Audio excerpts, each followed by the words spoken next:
Somewhere over the rainbow, way up high, there's a land that I heard of once in a lullaby. Oh, somewhere over the rainbow, skies are blue, and the dreams that you dare to dream really do come true. Someday I'll wish upon a star and wake up where the clouds are far behind me, where troubles melt like lemon drops away above the chimney tops. That's where you'll find me. Somewhere over the rainbow, bluebirds fly. Birds fly over the rainbow. Why then, oh, why can't I? If happy little bluebirds fly beyond the rainbow, why, oh, why can't I?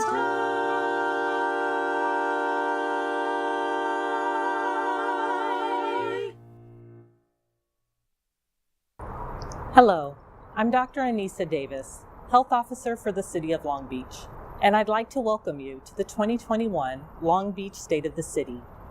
Before we begin tonight's program, it is important that we reflect on the moment. We are at the tail end of what has been a very trying time, not just in our city, but in cities all across the world. To the Long Beach residents who we have lost, we will remember you. I ask that all those watching tonight please join me in honoring those we have lost with a moment of silence. Thank you. Now we will begin with our Pledge of Allegiance. I pledge allegiance to the flag of the United States of America, and to the republic for which it stands, one nation, under God, indivisible, with liberty and justice for all.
Good evening, everyone.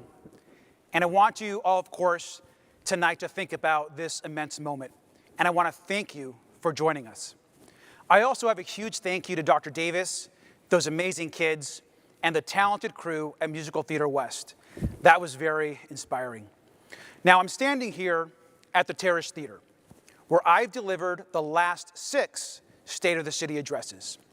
But tonight, with the exception of a very small crew, I'm here alone. Now, this is a pivotal moment for our city and for our country. One of those rare times in history that can define us as a people. Now, normally, every year during the State of the City, we go through data, accomplishments, and initiatives from our city and community. But this is not a normal year, and tonight's speech will be different. Now, few moments in our history have required so much of us. We are dealing with the single largest threat to life we have ever faced as a city. We have lost over 484 of our neighbors, family, and friends. That's 4 times the amount of people that we lost in the 1933 earthquake. Sadly, we will see many more loss of life in the weeks and months ahead. Now, this is the challenge of our generation. And this last year, we experienced a powerful reckoning around racial injustice and demands to break down racism in all of our institutions. These challenges have required us to lead with compassion and a sense of justice. Now, I'm proud that our city has worked hard to do the right thing, prioritizing public health, following the science, and supporting our most vulnerable residents. We are meeting this moment with one of the nation's most rigorous public health responses.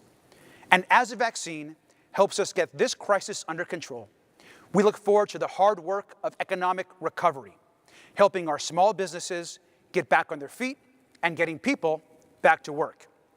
Now, our response to this crisis and our heroic workers who continue on despite this challenge have made it crystal clear that the state of our city is strong.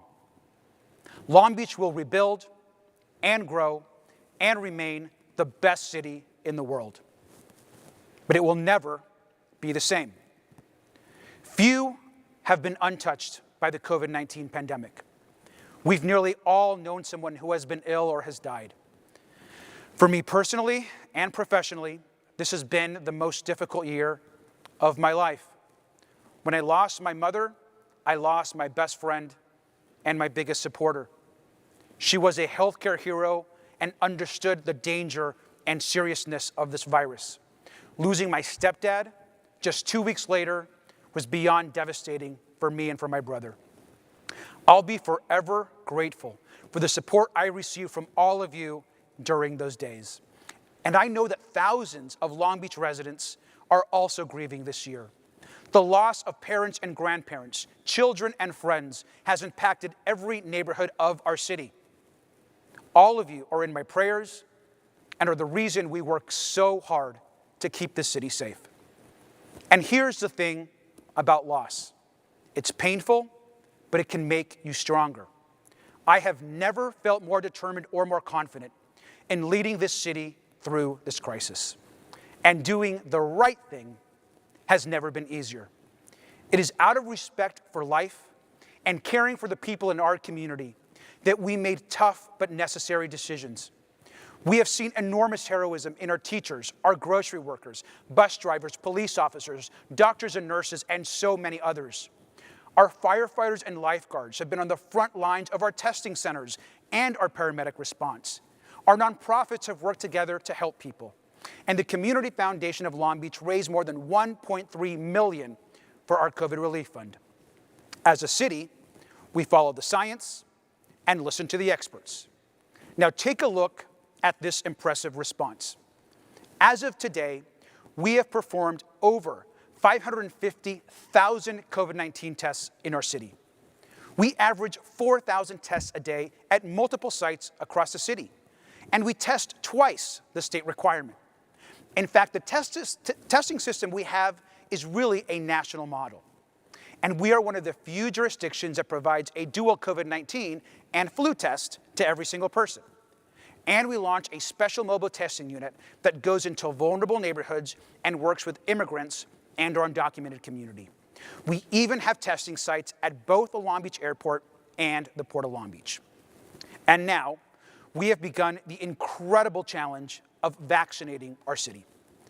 We have already vaccinated over 13,000 people, including healthcare workers, hospital staff, clinics, pharmacists, dentists, paramedics, and firefighters, and the residents and staff at our nursing homes and long-term care facilities.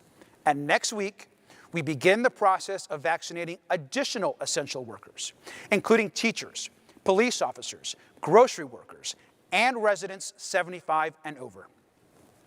Our first clinic for residents 75 and over starts this Saturday. And we have provided clinics, hospitals, and medical providers with vaccine to begin vaccinating this group of seniors immediately. If you are a senior 75 and over, or you have a parent or grandparent in this group, you should first contact your doctor or medical provider to see if they can get you vaccinated. And beginning January 23rd, people 65 and above will also be able to get vaccinated at these same clinics. So if you are a senior and in this group, and your doctor doesn't have access to the vaccine, we will schedule you for a vaccination in the weeks ahead. You can sign up for a clinic by emailing COVID-19 vaccine@longbeach.gov. And beginning next Tuesday, we start vaccinating our Long Beach police officers and our grocery workers. I am proud to announce tonight that we are converting the Long Beach Convention Center into a vaccine distribution site. Now, the first workers who will be vaccinated at this site just next week will be our grocery and food distribution workers. If you are one of these workers, a hero, please contact your employer and sign up for an appointment. But we also know that there are small independent markets and food workers all across our city. If you are in this group and need access to the vaccine, please contact the Long Beach Health Department. And I'm also excited that we will begin vaccinating our teachers and staff at the Long Beach Unified School District starting the week of January the 25th.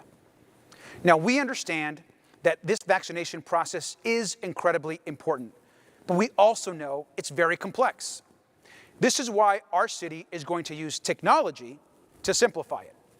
Next week, we are going to launch VaxLB, a new online portal where you can enter your email and information.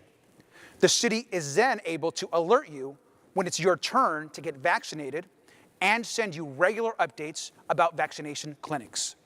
This will streamline our process and give folks peace of mind to know that they're in our vaccination system. Now, nothing like this has ever been done before, not here and not anywhere. An emergency mass inoculation at this scale is unprecedented. And while you are hearing and reading some real horror stories that are happening across the state and the country, that is not happening in Long Beach. Thank you for your patience and to our incredible team at the Long Beach Health Department. Now, we're on schedule to begin vaccinating the general public later this spring. And I promise you that we will vaccinate every single person in our city who wants a vaccine. This crisis has also called to attention major issues in our healthcare system. California has a shortage of hospital beds that has become an ongoing crisis during this pandemic. We have little to no capacity in our Long Beach hospitals right now. This is a serious crisis. And that's why I'm proud that Long Beach has reopened Community Hospital. Community Hospital is a local institution, and I'm incredibly grateful to our hospital partners, the Long Beach City Council, and the state for working so hard to get it open.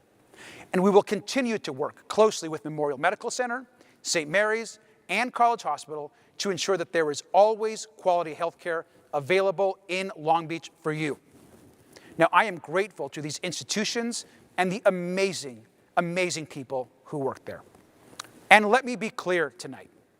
Healthcare is a human right. No one should have to choose between putting their family at risk by going to work or staying home and losing their health care. We need a universal Medicare for all system in California and in the United States. This national and local health crisis has led us to an economic crisis. We are seeing unemployment rates not witnessed since the Great Depression. The decisions to close businesses in order to save lives has been heartbreaking and devastating to workers and small business owners. As we get this virus under control, our top priority must be economic relief and recovery. We must invest in local businesses, double down on infrastructure investment, and help workers out directly. Now, first, we must provide direct relief to small businesses across our city. Now, I have been working with the incoming Biden administration on a massive relief bill that would directly benefit cities like Long Beach. I am very optimistic that in the weeks ahead, Congress will adopt a federal COVID-19 recovery package that could include tens of millions directly for our city. Now, I've asked the City Council already to set aside at least $10 million for restaurants, gyms, and personal services, which could be increased. And I've asked the City Council to set aside tens of millions more to directly assist other small businesses across our city. Now, these grants can be used to pay back rent, restart operations, or hire back employees. And we need to continue to reinvest in critical industries that support our businesses, like tourism, investment in our convention center, transit options, and of course, trade at the Port of Long Beach. Second, we are going to double down on infrastructure. We know that a strong infrastructure program creates good-paying jobs and spurs economic development. Now, thanks to Measure A, which was approved by voters in 2016, we have launched the largest infrastructure program in a generation. We're fixing more roads, streets, sidewalks, public buildings, and water systems than ever before. Even in this difficult year, we fixed a lot of infrastructure. We rebuilt 86 miles of major and residential streets. We replaced 16 miles of sidewalks, installed 1.7 miles of new bikeways, and filled 30,000 potholes. And in March of last year, voters extended Measure A indefinitely, creating a historic opportunity to fix more and more streets in the years ahead. This next year, the City Council must make the creation of a new Measure A infrastructure plan a priority. Now, this infrastructure work continues at the Port of Long Beach, where we just opened our new international bridge and set records for cargo and traffic. Now, at the Long Beach Airport, we're building new modern facilities across the campus and expanding flights across the country. And as we speak, there are over 2,000 active construction sites in our city. But our biggest opportunity lies in a new infrastructure bill that will be introduced by the Biden administration. I am already working with the incoming White House to ensure that Long Beach is well positioned for investments across our city and at our port. And finally, but most importantly, we must invest directly into workers. Workers are struggling to pay rent, to put food on the table, and they need direct financial support. Now, I have long advocated for guaranteed income programs for American workers. And we've already launched 2 pilots in our city to assist workers. One for tenants to bridge the rent, and another for artists struggling during this pandemic. We look forward to additional direct relief and income programs in this upcoming year. We're going to expand the tenant assistance program and launch a second guaranteed income pilot to assist low-income students at Long Beach City College and Cal State Long Beach. Now, we must also continue to support workers with fair wages and stronger benefits. Next week, the Long Beach City Council will adopt a Heroes Pay initiative to ensure that large supermarket chains are paying our hardworking grocers an additional $4 an hour during this health crisis. And we're extending our city project labor agreement that ensures good-paying jobs on infrastructure projects. This work, though, must continue, and wages should continue to rise as we support workers in our hotels, at the docks, our truck drivers, our nurses and healthcare workers, and in retail and services across the city. Unions built the Long Beach middle class, and they must be supported and encouraged to grow. And as we rebuild our economy, we must also confront the housing and homelessness crisis that has only grown worse due to COVID-19. Now, unemployment, healthcare costs, childcare expenses, and a stunning lack of action by the federal government have exacerbated our housing and homelessness crisis. We have more people living on our streets who need our help. We continue to build more affordable housing, but it's not enough. We need much more direct action during this pandemic. Now, to help, we opened our first municipal shelter and bridge housing campus and expanded shelter for people experiencing homelessness across the city. We've also secured 3 motel properties thanks to Governor Newsom's Project Home Key, and are being converted to safe transitional housing. And our city council just recently passed a new and really necessary inclusionary housing ordinance that will require every new development built in the city to include affordable units. To help folks stay in their homes, we've also adopted eviction moratoriums, stopped late fees and termination of Section 8 housing, and passed anti-tenant harassment laws. The City Council needs to continue this work to protect our community. And ahead of us, we are facing a devastating eviction crisis. That is why tonight, I am proposing a $15 million tenant assistance program. This new program will help renters get caught up on their rent and avert mass evictions across our city. This new program is being funded from the recently adopted COVID relief bill that cities across the country, including us, advocated for. This will be the single largest tenant assistance program we have ever launched in our city's history, and it's necessary. And this housing crisis is also directly linked to our climate crisis. The science is clear. The climate is changing, and human activity and fossil fuels are a major driver. Climate change is already dramatically altering life on Earth.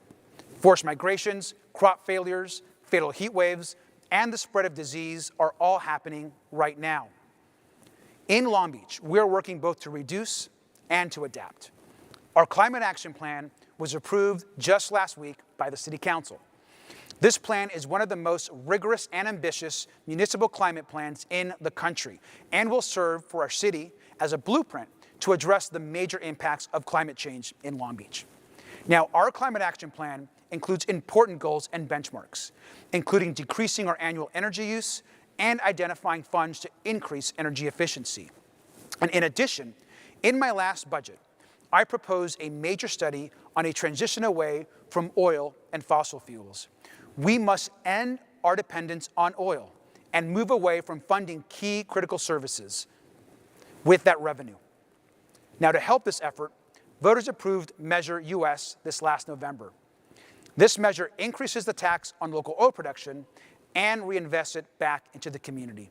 Thank you for strongly supporting this measure.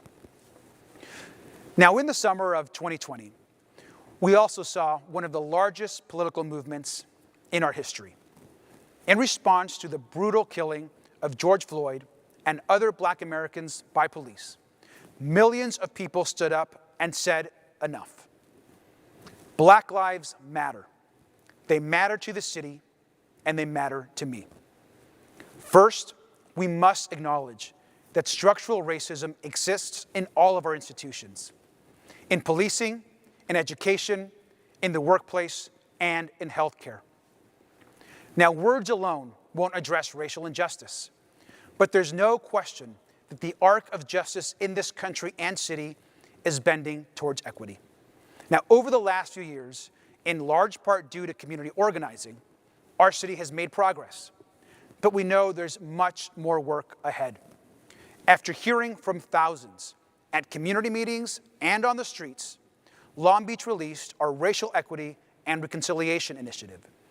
In this document, our team outlines over 100 initiatives and goals to take on structural racism and promote equity. We must also continue to push forward on important reforms within our police department. Due to hard work that's already on its way, we have seen declines in officer-involved shootings, citizen complaints, and use of force incidents. But we need to continue this citywide work and bring folks from all of our departments to work together on homelessness, mental illness, and trauma, so we can better serve residents experiencing these challenges. And we need to recognize that much of this work needs to be reimagined and reformed. Next week, I will also formally ask the City Council Public Safety Committee to begin the work of reforming the Citizens Police Complaint Commission. This commission, established in 1990, needs to go forward to voters in 2022 for major and significant changes. We have to recognize the harms of systemic injustice and make it the work of our generation to right these wrongs. Now, moving into 2021, you can count on Long Beach to invest and support our Black, Indigenous, and communities of color. This is critical work. And as I close, I also want to share with you my anger and disgust at the attack on our Capitol last week. That was an attempted coup on our democracy and a direct attack on our country and our values. Now, as an immigrant who fought to gain citizenship, I was horrified at what we witnessed as a nation. We are an imperfect country, but we must strive towards truth and justice. We must call out wrongs when we see them. I am hopeful that a new America, together, healthy, and focused on equity, can become a reality in the years ahead. And we know it's been a rough year, and this health crisis isn't over. But in the coming months, let's remember to be kind to each other, to keep each other safe, and to know that in our hearts, that our best days as a country are ahead of us. I love this city, and I love this country. I promise you that I will work every single day to build a more just community for all of us. Together, let's make our city even better. I want to thank you for joining us tonight, and go Long Beach. Thank you.